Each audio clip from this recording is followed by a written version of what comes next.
Everyone, electronic smart India के quarter one के result आ गए हैं एंड साथ में मैनेजमेंट तरफ से कॉन्कॉल भी हो गया है। तो आज इस कंपनी के क्वार्टर वन के रिजल्ट का हम लोग डिटेल में एनालिसिस करने वाले हैं एंड साथ में जो कॉन्कॉल के मेजर हाइलाइट्स हैं उनको भी हम लोग डिस्कस करने की कोशिश करेंगे एंड लास्टली इस कंपनी का हम लोग यहाँ पे रिस्क और वैल्यूएशन एनालिसिस करने की कोशिश करेंगे ताकि सभी इन्वेस्टर्स को यहाँ पे हेल्प मिल सके एक अच्छे से इन्फॉर्म डिसीजन मेकिंग करने में। तो इस डिस्कशन में आगे बढ़ने से पहले एक बार ये जान लेते हैं कि इस कंपनी की मैनेजमेंट तरफ से FY27 के लिए अपने बिजनेस को किस तरह से ग्रोथ करने का गाइडेंस था। तो फर्स्टली बात कर लेते हैं कि FY26 कंप्लीट होने के बाद में इस कंपनी का टोटल स्टोर काउंट था 223 का। मैनेजमेंट का गाइडेंस था कि FY27 के अंदर हम लोग यहाँ पे 20 नए स्टोर्स यहाँ पे ऐड करने का प्लान कर रहे हैं। प्लस स्टोर एक्सपेंशन का ग्रोथ रेट लगभग 10% के आसपास वो लोग टारगेट कर रहे थे। एंड यदि बात करूं बाकी के नंबर्स के लिए लाइक रेवेन्यू ग्रोथ का, EBITDA मार्जिन का, तो मैनेजमेंट ने यहाँ पे कोई क्लियर कट यहाँ पे गाइडेंस नहीं दिया था रेवेन्यू ग्रोथ के पर्सपेक्टिव से या फिर EBITDA मार्जिन के पर्सपेक्टिव से। बिकॉज आपको तो पता ही है कि FY26 के अंदर जो समर सीजन था, क्वार्टर वन क्वार्टर टू था, वो बहुत खराब गया था, जिसकी वजह से जो एक्सपेक्टेड नंबर इनका डिलीवर होना था क्वार्टर वन क्वार्टर टू में डिलीवर नहीं हुआ था। तो यू कैन से जो बोलते हैं ना, दूध का जला भी छाछ को फूंक फूंक के पीता है, तो उसी तरह से लेकिन इन लोगों ने FY27 का ऐसा कोई गाइडेंस नहीं दिया था। हाँ, जो इनका क्वार्टर वन का रिजल्ट आया FY27 का, उसके अंदर अच्छे खासे नंबर डिलीवर करे हैं इन लोगों ने। फिर कॉनकॉल के अंदर यहाँ पे FY27 का आगे का अच्छा खासा गाइडेंस भी दिया है। तो यू कैन से लाइक जब इनको कॉन्फिडेंस है अपने बिजनेस में क्वार्टर वन FY27 की डिलीवरी के बाद में, तो इन लोगों ने गाइडेंस भी दिया। तो एक बार देखते हैं इनके क्वार्टर वन के रिजल्ट कैसे आए एंड देन अपन जो लोग कॉनकॉल का जो हाइलाइट्स यहाँ पे यू कैन से कॉनकॉल के जो मेजर पॉइंट्स डिस्कस करने की कोशिश करेंगे, वहां पे इनका जो फर्दर अपवर्ड जो बिजनेस ग्रोथ करने का जो गाइडेंस है, एक बार उसको भी यहाँ पे डिस्कस करने की कोशिश करेंगे। तो एक बार देखते हैं इनके क्वार्टर वन की डिलीवरी कैसी हुई है। ऐसा कोई गाइडेंस तो नहीं था, केवल हमारे पास में एक स्टोर एक्सपेंशन का ही गाइडेंस था। तो एक बार देखते हैं इनका क्वार्टर वन का कैसा गया है, ताकि हम लोग डिटेल में एनालिसिस कर सकें पूरी कंपनी का। तो आई थिंक आपको स्क्रीन पे इन्वेस्टर प्रेजेंटेशन दिखाई पड़ रहा होगा। तो फर्स्टली बात कर लेते हैं you can say revenue growth के पर्सपेक्टिव से। तो इनका वाई ऑन वाई 39% का रेवेन्यू ग्रोथ यहाँ पे डिलीवर हुआ है। लाइक कभी भी इनका लाइक पूरी हिस्ट्री के अंदर क्वार्टर वन के अंदर 39% का revenue growth rate like listing होने के बाद में तो मैंने देखा नहीं है, वो यहाँ पे डिलीवर होता हुआ दिखाई पड़ रहा है। लाइक वही इनका बिजनेस का ग्रोथ रेट 15, 18, 20% के आसपास हुआ करता था। तो लास्ट ईयर क्वार्टर वन के अंदर तो इनका लाइक समर सीजन खराब हो गया था, तो इनका रेवेन्यू का ग्रोथ रेट उतना अच्छा खासा डिलीवर नहीं हुआ था। बात करते हैं इनके like you can say EBITDA के पर्सपेक्टिव से। EBITDA के अंदर 118% की ग्रोथ है। EBITDA मार्जिन के अंदर इनका लाइक 9.9% का EBITDA मार्जिन यहाँ पे रिपोर्ट हुआ है। एंड यदि बात करें ग्रॉस मार्जिन के पर्सपेक्टिव से, तो इनका ग्रॉस मार्जिन यहाँ पे 17.20% के आसपास का रिपोर्ट हुआ है। तो इनका जो ग्रॉस मार्जिन है 260 बेसिस पॉइंट के आसपास यहाँ पे ऊपर गया है वाई ऑन वाई बेसिस पे। एंड यदि बात करूं प्रॉफिटेबिलिटी के पर्सपेक्टिव से, तो इनका प्रॉफिट यहाँ पे यू कैन से 4x से भी ज्यादा हो गया। लास्ट ईयर इनका प्रॉफिट आई थिंक 20-25-30 करोड़ के बीच में था। इनका जो प्रॉफिट के अंदर अच्छा खासा जंप आया यहाँ पे क्वार्टर वन के अंदर, बिकॉज इनके ग्रॉस मार्जिन बढ़ गए हैं और आपकी सेल्स यहाँ पे अच्छी खासी बढ़ गई है, जिसकी वजह से ओवरऑल आपका यू कैन से अच्छा खासा EBITDA मार्जिन डिलीवर हुआ है और जिसकी वजह से आपका यहाँ पे अच्छा खासा प्रॉफिट यहाँ पे रिपोर्ट हुआ है। आई थिंक क्वार्टर वन के अंदर इनकी हिस्ट्री का मे बी सबसे बढ़िया इनका स्ट्रॉन्गेस्ट यहाँ पे ये प्रॉफिट गया है। थोड़ा सेल्स मिक्स की बात कर लें, तो इनका जो मोबाइल कैटेगरी सेल्स बिलोंग किया 39% का। लार्ज अप्लायंसेज जहाँ पे AC, fridge, washing machine included होते हैं, वहाँ पे 48% का रेवेन्यू यहाँ पे कंट्रीब्यूट हुआ है। और स्मॉल अप्लायंसेज होते हैं, IT मोबाइल, IT और अदर प्रोडक्ट होते हैं, उनका लाइक 13% के आसपास का सेल्स किया है। बट हाँ, मोबाइल्स का सेल्स यहाँ पे 39% का कंट्रीब्यूट किया पूरे रेवेन्यू के अंदर। और साथ में जो उनका बिल कट है, वो भी यहाँ पे लगभग 36% से ग्रोथ किया, मतलब वॉल्यूम ग्रोथ भी इनका अच्छा खासा आया है। मतलब जो 39% का ग्रोथ है, उसके अंदर मेजरली वॉल्यूम ग्रोथ है यहाँ पे 36% का। एंड एवरेज टिकट साइज यहाँ पे लगभग 23,474 रुपए का 2% ऊपर यहाँ पे दिखाई पड़ रहा है। तो मतलब जो क्वार्टर वन का इनका डिलीवरी हुआ ना, that is you can say fabulous delivery है। मतलब ऐसा कभी इन लोगों ने डिलीवरी दिया ही नहीं है क्वार्टर वन के अंदर, जो हम लोग यहाँ पे देख पा रहे हैं। बाकी कुछ इंपॉर्टेंट इनके फैक्टर की बात कर लें, तो आपको पता होगा इनका अभी जो धंधा दो साइड में चलता है, नॉर्थ इंडिया में और साउथ इंडिया में। जो आपका साउथ इंडिया के अंदर इनका यू कैन से तेलंगाना है, आंध्र प्रदेश है, थोड़ा बहुत पार्ट इनका केरला के अंदर है। नॉर्थ इंडिया के अंदर आपका दिल्ली एनसीआर वाला पार्ट है। तो नॉर्थ इंडिया के अंदर इनका धंधा ग्रोथ किया लगभग 29% के आसपास में, और साउथ इंडिया में इनका बिजनेस ग्रोथ किया 40% के आसपास में। और जो नॉर्थ इंडिया के अंदर इनका जो मार्जिन बना है 4.9% का, मतलब अभी तक ये उतना ऐसा ब्रेक इवन लेवल पे थे, वैसे उतना प्रॉफिटेबल नहीं थे नॉर्थ इंडिया के अंदर, जो इनके लगभग वही 40 के आसपास इनके टोटल स्टोर काउंट है। साउथ इंडिया के अंदर इनका अच्छा खासा यहाँ पे मार्जिन डिलीवर हुआ है लगभग 11% के आसपास में। तो आपने देखा होगा जो आदित्य विजन लिमिटेड है, वो जो यहाँ पे you can say north India के अंदर जो हिंदी हार्टलैंड है आपका, बिहार, यूपी वाली साइड के अंदर, झारखंड साइड में वो ऑपरेट करता है। तो वहां पे उनका EBITDA मार्जिन वही 8 से 10% के आसपास बनता है। तो लाइक इनका जो खुद का जो टेरिटरी है, जहाँ पे लोग बहुत स्ट्रॉन्ग है, काफी सालों से वहां पे 10, 15, 20, 30 साल से वहां पे अपना धंधा कर रहे हैं, वहां पे इनका EBITDA मार्जिन लगभग 11% के आसपास डिलीवर हुआ है, राइट। जबकि नॉर्थ इंडिया इनका इनका 2022 में लोगों ने एंट्री किया था, 2022 में स्टार्ट किया था। तो 2022 में स्टार्ट करने के बाद अभी ये लोग ब्रेक इवन भी कंप्लीट कर लिया और अभी एक पॉजिटिव यहाँ पे मार्जिन यहाँ पे पॉजिटिव यहाँ पे EBITDA मार्जिन यहाँ पे डिलीवर हो रहे हैं। That's a great thing. मतलब यू कैन से आपका 3 साल के अंदर आपका 5% का EBITDA मार्जिन आपने ले लिया है north you can say territory में। आगे यू कैन से आगे जाके ग्रोथ ही करने वाला है। इन लोगों ने अपना आई थिंक स्टेट वाइज भी सेल्स ग्रोथ दिया है, तो ऐसे जो डिस्कस आप देख लेना।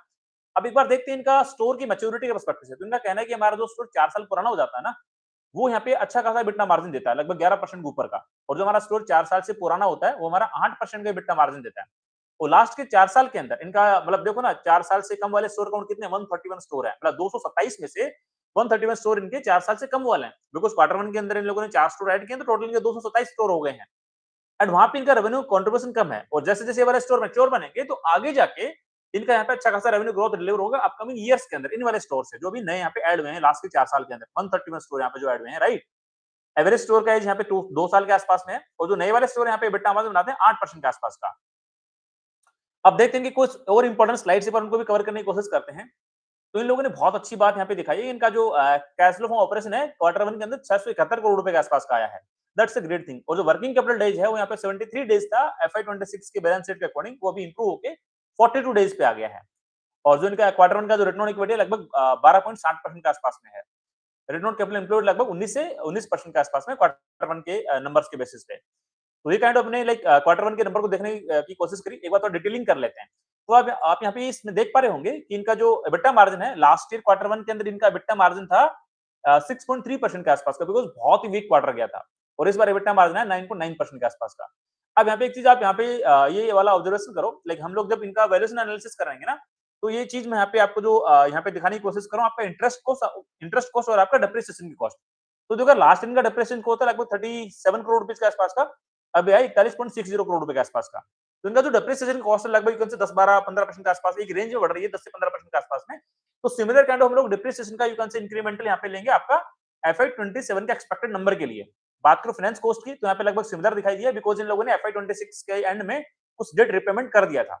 ऑल्दो इन लोगों ने अपनी कॉन कॉल के अंदर अच्छा खासा यहाँ पे और चीजें बताई है कि वर्किंग कैपिटल के अंदर हमने हमारा जो वर्किंग कैपिटल का बोरोइंग वो भी कम कर दिया, उसको भी एक बार डिस्कस करेंगे। तो ओवरऑल इनका फाइनेंस का कॉस्ट इसके अकॉर्डिंग हम लोग यहाँ पे कैलकुलेट करने की कोशिश करेंगे। तो ये काइंड हमने एक डिटेल नंबर डिस्कस करने की कोशिश करी है। अब एक बार इनका मैं दिखा देता हूँ, जो टोटल स्टोर काउंट है ना, उसके अंदर इनके ओन स्टोर कितने हैं, एमबीओस कितने हैं। तो टोटल 227 स्टोर्स हैं, और इनका लाइक दो ब्रांड है, बजाज इलेक्ट्रॉनिक्स 176 और इलेक्ट्रॉनिक स्मार्ट इंडिया आपका 32 स्टोर, और बाकी के इनके कुछ खुद के और कुछ ब्रांड्स हैं। टोटल स्टोर में से 20 स्टोर इनके ओन स्टोर है, मतलब खुद के, ये खुद की जमीन है, खुद का कंस्ट्रक्ट कराया हुआ स्टोर है, राइट। तो आई थिंक आज से कुछ सालों पहले जब ये बिजनेस स्टार्ट हुआ था और चल रहा होगा, तो उस टाइम पे like formally you can say खुद की जमीन लेके कंस्ट्रक्शन करा के वहां पे स्टोर बना दिया होगा। वो इनके ओन स्टोर है, बाकी के भी लीजिंग मॉडल पे ज्यादा काम करते हैं। हाँ, जब कोई नए सिटी में जाते हैं तो वहाँ पे यू कैन से एक आध दो स्टोर यू कैन से खुद की प्रॉपर्टी खरीद के कर लेते हैं, ताकि वहाँ पे एक ऑफिस बेस्ड सेटअप किया जाए। बाकी आई थिंक लीजिंग वाले मेथड पे ये लोग ज्यादा फॉलो करते हैं। तो आई थिंक ये हमने लाइक इनके नंबर्स को डिस्कस करने की कोशिश करी है। मेजरली धंधे की ग्रोथ रेट यहाँ पे अच्छी दिखाई दी है, राइट। तो यार ओवरऑल हमने जो नंबर देखा है क्वार्टर 1 के रिजल्ट का इलेक्ट्रॉनिक स्मार्ट इंडिया का, तो यहाँ पे आप देखो बिजनेस की ग्रोथ रेट 39% के आसपास का है। ऑल्दो लास्ट ईयर का क्वार्टर 1 का बेस बहुत कम था, because last year summer season अच्छा नहीं गया था। तो आपके जो कूलिंग आइटम्स होते हैं ना, लाइक एसी है वाला, यहाँ पे सेल्स उतना बिक्री ज्यादा नहीं हुआ था, उसका फायदा भी मिला है। बट अगेन 39% से ग्रोथ डिलीवर करना, आपके नॉर्थ इंडिया में तो 29% का बिजनेस की ग्रोथ रेट है, साउथ इंडिया के अंदर 40% के आसपास धंधे की growth rate. That's it fabulous number यार। मतलब जो इनका धंधा डिलीवर हुआ है क्वार्टर 1 के अंदर, तो मानना पड़ेगा। मतलब मैं पहले इस कंपनी को लगभग वही मानता था कि 15% के आसपास धंधा ग्रोथ करने वाली कंपनी मानता था।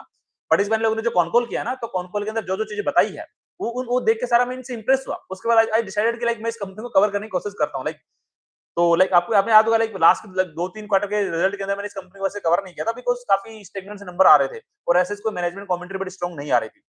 तो हमने क्वार्टर 1 के नंबर को डिस्कस करने की कोशिश करी है। धंधे की ग्रोथ रेट 39% के आसपास में, प्रॉफिट तो 4 गुना से भी ज्यादा हो गया है। अच्छी बात है। अब डायरेक्टली एक बार इस कंपनी का जो कॉन कॉल हुआ है मैनेजमेंट तरफ से, उस कॉन कॉल के क्या-क्या मेजर हाइलाइट्स है, एक बार उनको कवर करने की कोशिश करते हैं। तो यार पहले तो ओपनिंग रिमार्क्स की बात कर लेते हैं। तो ओपनिंग रिमार्क्स के अंदर मैनेजमेंट ने बोला कि यार हमारा हिस्ट्री का स्ट्रॉन्गेस्ट क्वार्टर रहा है, पूरी हिस्ट्री का। मतलब अब तक इतनी सेल्स कभी हुई नहीं है। मतलब मैनेजमेंट बड़ी खुश थी यार। सेम स्टोर सेल्स ग्रोथ 34% के आसपास का। बोल रहे नॉर्थ इंडिया हमारा प्रॉफिटेबल हो गया है, लगभग 5% के आसपास का EBITDA मार्जिन देने लग गया। अब हम लोग जाएंगे ईस्ट इंडिया के अंदर, बंगाल में एक्सपांशन करेंगे, कोलकाता में स्टोर खोलेंगे। बहुत अच्छी बात है। मतलब नई नई टेरिटरी में भी कंपनी जा रही है। एंड साथ में इनका कहना है कि हम लोगों ने लाइक साउथ इंडिया के अंदर अच्छा खासा यू कैन से हमारा मार्केट कैप, मतलब मार्केट से एक्सपांड किया। लाइक कुछ कुछ डिस्ट्रिक्ट के अंदर हमारा मार्केट से यू कैन से 4-5% हुआ करता था, उसको बढ़ा के हमने 12% लेके गए हैं। एंड साथ में कहना है कि हमारे जो मैच्योर स्टोर्स हैं, जो 4 साल से पुराने हो गए, वो लगभग हमने देखा ना 11.5% के ऊपर का EBITDA मार्जिन जनरेट कर रहे हैं। एंड इनके लिए अराउंड 60% स्टोर तो अभी लेस देन 4 ईयर वाले हैं। तो जैसे ही वो लोग वो सारे स्टोर आपके 11% EBITDA मार्जिन पहुंचेंगे, तो इनके धंधे की ग्रोथ रेट भी अच्छी डिलीवर होगी। तो कहने का भी नहीं है कि लास्ट के 3-4 साल के अंदर इस कंपनी ने अच्छा खासा स्टोर एक्सपेंशन किया है, जिसके फ्रूट्स इनको अपकमिंग 2-3-4 साल में मिलने वाले हैं। बहुत सीधी-सी बात है। और ओपनिंग रिमार्क्स मैनेजमेंट ने बोला कि हमारा जो वर्किंग कैपिटल डेज है 73 डेज से घटा के हमने 42 डेज कर दिया है, राइट? एंड जो इनका कहना है कि हमारा जो वर्किंग कैपिटल है, वर्किंग कैपिटल जो बोरोविंग था हमारा, वो भी हमने घटा दिया है। 650 करोड़ से घटा के 97 करोड़ रुपीस के आसपास का कर दिया क्वार्टर 1 के अंदर। There is possibility upcoming quarter के अंदर ये फिर से ग्रो कर सकता है, बट हाँ, इससे एक फायदा मिलेगा कि इनकी जो इंटरेस्ट कॉस्ट है ना वर्किंग कैपिटल बोरोविंग्स की, वो आपकी कम हो जाएगी। अब देखो यार, एनालिस्ट के जो मेजर क्वेश्चंस थे कि लाइक फर्स्ट आपका इतना स्ट्रॉन्ग रेवेन्यू ग्रोथ रेट कैसे आएगा, आगे आपका सेकंड आपका इतने बेटर EBITDA मार्जिन कैसे डिलीवर हो गए। सबसे बड़े दो क्वेश्चन थे इस कॉन्कॉल के सबसे पहले ही। तो इनका कहना है कि हमारा रेवेन्यू ग्रोथ रेट यहाँ पे 39% से क्यों हुआ। एक तो पहला रीजन तो ये था कि लास्ट ईयर का बेस कम था, लास्ट ईयर के समर सीजन के अंदर ऐसे डिमांड नहीं आई थी, तो देयर इज पॉसिबिलिटी कुछ यहाँ पे एक्स्ट्रा डिमांड आई है, तो यहाँ पे वॉल्यूम ग्रोथ भी दिखाई पड़ा है। आपने देखा ना इनका जो बिल कट है वो 36% से ग्रोथ किया, तो यहाँ पे वॉल्यूम ग्रोथ आई है। एंड साथ में इनका कहना है लाइक हमारा लाइक कुछ एएसपी एवरेज सेलिंग प्राइस भी यहाँ पे इंक्रीज किया गया 2-3% के आसपास में, तो उसका भी यहाँ पे फायदा मिला। तो ओवरऑल यहाँ पे लगभग आपका 39% के आसपास धंधा ग्रोथ किया है। अब सेकंड आता है यदि आपके जो मार्जिन आए हैं लाइक 17% के ऊपर का आपने जो ग्रॉस मार्जिन डिलीवर किया है, क्या सस्टेनेबल है या फिर नहीं है, तो कितना सस्टेनेबल है। तो मैनेजमेंट का कहना है कि यार हमारे पास में कुछ लैपटॉप्स और मोबाइल्स की कुछ पुरानी इन्वेंट्री पड़ी हुई थी, उसको मैंने बेचा तो हमें कुछ इन्वेंट्री गेन मिला है। तो ये बात आपकी सही है, लाइक यहाँ पे ये वाले जो ग्रॉस मार्जिन है, ये वाले EBITDA मार्जिन वो सस्टेनेबल नहीं है, राइट? एंड यहाँ पे जब इनसे पूछा गया कि आपके कितना ग्रॉस मार्जिन सस्टेनेबल बन सकता है FY27 के पर्सपेक्टिव से, तो इनका कहना है कि like you can say FY27 के अंदर हमारा वही 15 से 15.5% के आसपास का ग्रॉस मार्जिन यहाँ पे सस्टेनेबिलिटी के रूप में डिलीवर हो सकता है। हाँ, क्वार्टर 1 हमारा बहुत अच्छा होता है, तो यहाँ पे हमारे ग्रॉस मार्जिन बहुत ज्यादा डिलीवर हुए हैं, तो लाइक अपकमिंग क्वार्टर्स के अंदर थोड़े कम डिलीवर हो गए, तो नेट नेट हमारा 15.5% 15% के आसपास का ग्रॉस मार्जिन डिलीवर हो जाएगा। तो सिंपल सी बात है, क्वार्टर 1 के अंदर इनको तीन बेनिफिट मिले। फर्स्ट इज वॉल्यूम ग्रोथ का, सेकंड इज वैल्यू ग्रोथ का, थर्ड इज इनका कुछ इन्वेंट्री गेन आपके मोबाइल्स और लैपटॉप्स पे, राइट? तो ये चीज निकल के आती है। अब इनसे पूछा वही जो इनका वर्किंग कैपिटल डेज रिड्यूस हुआ, तो इनसे पूछा गया कि आपको इंटरेस्ट कॉस्ट में कितना बेनिफिट मिलेगा पूरे साल के अंदर। तो दे आर सेइंग लाइक हम लास्ट ईयर हमने लगभग 155 करोड़ रुपीस के आसपास का इंटरेस्ट पे किया था, उसमें लीजिंग कॉस्ट भी था और हमारा बोरोविंग कैपिटल का मतलब वर्किंग कैपिटल जो हमारी बोरोविंग कॉस्ट है, मतलब बोरोविंग है, उसका भी हमारा कॉस्ट था। इस बार लाइक 10 करोड़ कम होगा, तो मतलब ये मानो कि इनका जो स्टोर एक्सपांशन होगा 10% से, तो मे बी इनका लीजिंग कॉस्ट बढ़ सकता है। तो मोटा मोटी इनका ओवरऑल इंटरेस्ट कॉस्ट मतलब वर्किंग कैपिटल का इंटरेस्ट कॉस्ट 10 करोड़ कम होगा, बट इनका लीजिंग कॉस्ट बढ़ जाएगा, तो ओवरऑल इनका इंटरेस्ट कॉस्ट होगा वो सिमिलर ही रहेगा 150 करोड़ रुपीस के आसपास का FY27 का। जस्ट मैंने मेरे कैलकुलेशन के पर्सपेक्टिव से आपको बताने की कोशिश करी है। अब बात करते हैं बंगाल एक्सपेंशन की। तो लाइक इनका सिंपल सा कहना है कि यार हमारा हमने नॉर्थ इंडिया में दिल्ली एनसीआर में एक्सपेंशन किया, वो बिल्कुल सही किया है। 2022 में स्टार्ट किया था, 4 साल हो गए और 4 साल के अंदर हमने वहाँ पे चीजों को प्रॉफिटेबल मतलब ब्रेक इवन बना दिया और EBITDA हमारा 5% का वहाँ पे जनरेट हो रहा है। दैट्स अ ग्रेट थिंग, मतलब चीजें वहाँ पे प्रॉफिटेबल हो गई, सिंपल सी बात ये है। अब बात है कि लाइक अब हमारा नेक्स्ट ज्योग्राफी क्या होगा, नेक्स्ट टेरिटरी होगा हमारा ईस्ट इंडिया। ईस्ट इंडिया के अंदर हम लोग बंगाल से स्टार्ट कर रहे हैं। बंगाल में टारगेट लिया है दिवाली से पहले 5 स्टोर लॉन्च करने का, FY27 के एंड तक 10 से 12 स्टोर लॉन्च करने का, और नेक्स्ट 2 साल के अंदर 30 स्टोर लॉन्च करने का। जिस तरह से इन लोगों ने दिल्ली एनसीआर को लाइक स्टार्ट करके EBITDA पॉजिटिव बना के प्रॉफिटेबल बनाया, उसी तरह से अब ये लोग ईस्ट इंडिया के अंदर भी जाने वाले हैं। सबसे अच्छी बात है इनका जो साउथ इंडिया का बिजनेस है, जो मेजोरिटी इनका कंट्रीब्यूट करता है ना, क्वार्टर 1 के अंदर वहां पे 40% धंधे की ग्रोथ रेट आई है। और उसी कैश को जो इनका ये भी कहना है कि हम लोग जो कैश जनरेट कर रहे हैं उसी कैश को यूटिलाइज करेंगे। ऐसे स्टोर एक्सपांशन के पर्सपेक्टिव से कोई नया कैश यहाँ पे बोरोविंग के रूप में नहीं लाएंगे, ना ही QIP करने का प्लान है। मतलब इनका कहना है कि हमारा जो इंटरनल कैश जनरेट हो रहा है धंधे से, उसी कैश को यूटिलाइज करेंगे। लगभग 100 करोड़ रुपीस का खर्चा आएगा लाइक आपका ये एफआई और हाँ, एक सीधी सी बात हो रहा है ना, लाइक इन लोगों ने FY27 का स्टोर एक्सपेंशन का गाइडेंस भी बढ़ा दिया है। 20 स्टोर बोला था, अभी बढ़ा के 25 से 30 कर दिया है। तो मतलब स्टोर एक्सपेंशन का गाइडेंस भी आप लोगों ने अपग्रेड कर दिया है। बंगाल के अंदर भी एक्सपेंशन करने जा रहे हो, तो मतलब आप तो यू कैन से लाइक धंधे पे लोग 4 चांद लगाने की कोशिश कर रहे हैं।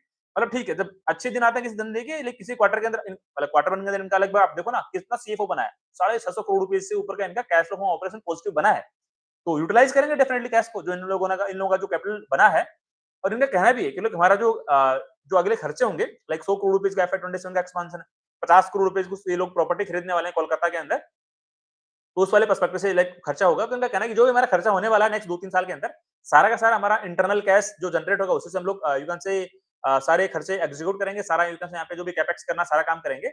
एंड साथ में ही ऐसा कोई बड़ा इनऑर्गेनिक एक्सपेंशन पे हम लोग टारगेट नहीं करें और बहुत ज्यादा अग्रेसिवली यहाँ पे हमारे धंधे को ग्रोथ नहीं कराएंगे। हाँ, हर साल हमारे वही 25-30 स्टोर यहाँ पे ओपन करने का टारगेट है। मतलब वही कह दो कि 10% के आसपास में स्टोर एक्सपेंशन ग्रोथ रेट, मतलब इस साल तो थोड़ा आप ज्यादा मान लो, 12-13% का ग्रोथ रेट मान लो, बट अगले साल और उससे अगले साल से में भी 10-11-12% के आसपास का स्टोर एक्सपेंशन का ग्रोथ रेट हो सकता है। एंड सारा स्टोर एक्सपेंशन का ग्रोथ रेट इंटरनली फंडेड रहेगा, मतलब कंपनी एक्रोल से रहेगा, कैश जनरेशन से रहेगा, कुछ सेपरेट यहाँ पे बोरोविंग, यहाँ पे कॉस्ट नहीं बढ़ेगी। ऑल्दो मैनेजमेंट ने बोला है कि हम लोग टारगेट करें हमारी you can say total borrowings को कैसे घटा सकते हैं, मतलब जो कैश जनरेट हो रहा है उस कैश को यूटिलाइज करेंगे ओवरऑल कंपनी की बोरोविंग को घटाने में। दैट्स अ ग्रेट थिंग, जिससे आपकी इंटरेस्ट कॉस्ट कम हो जाएगी। जी, बहुत अच्छी बात है। इनसे पूछा गया कि यार लाइक जो ऑनलाइन सेल्स होती है एसी, फ्रिज और वॉशिंग मशीन की, लाइक आपका इससे एक इम्पैक्ट होता है आपके धंधे पे। तो इनका कहना है कि यार छोटे-छोटे आइटम्स जो परचेज़ किए जाते हैं ना, किसी ने पेन ड्राइव मँगा लिया है, किसी ने छोटी केबल मँगा ली ₹500 की, ₹700 की, ₹1000 की, वहाँ पे ऑनलाइन ज़्यादा यू कैन से प्रेफर करते हैं लोग। बट जहाँ पे लार्ज अप्लायंसेस खरीदने हैं, जहाँ पे एक बड़ी कॉस्ट लगनी है ₹50,000 की, ₹1,00,000 की या फिर ₹30,000 की, वहाँ पे लोग ज़्यादा प्रेफर करते हैं लाइक स्टोर पे जाने का, फील एंड टच करने का, ऑफलाइन चीज़ों को देखने का, फिर परचेज़ करके लाने का।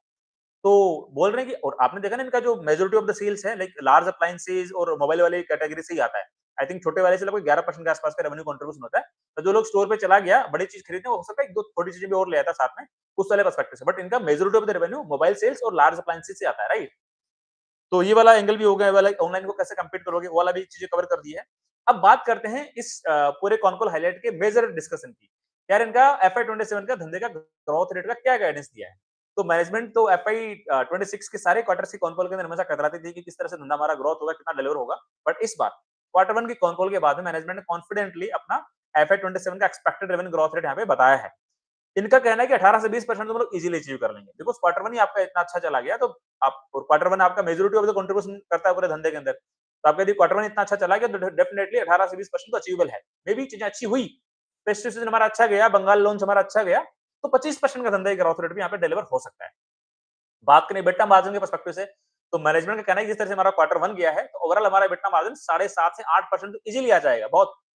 बट यदि चीजें अच्छी हुई तो मे बी 9% का एबिटा मार्जिन भी आ सकता है। बट हम लोग कंजर्वेटिवली रेवेन्यू ग्रोथ का गाइडेंस 18 से 20% का दे रहे हैं, एबिटा मार्जिन गाइडेंस यहाँ पे 7.5 से 8% का दे रहे हैं। मतलब जो और एक्सपेक्टेड है बेटर हो सकता है, वो उन लोगों ने कंजर्वेटिवली नहीं गाइडेंस बताया, बट हाँ सेंटेंस के अंदर वो चीजें बोली हैं।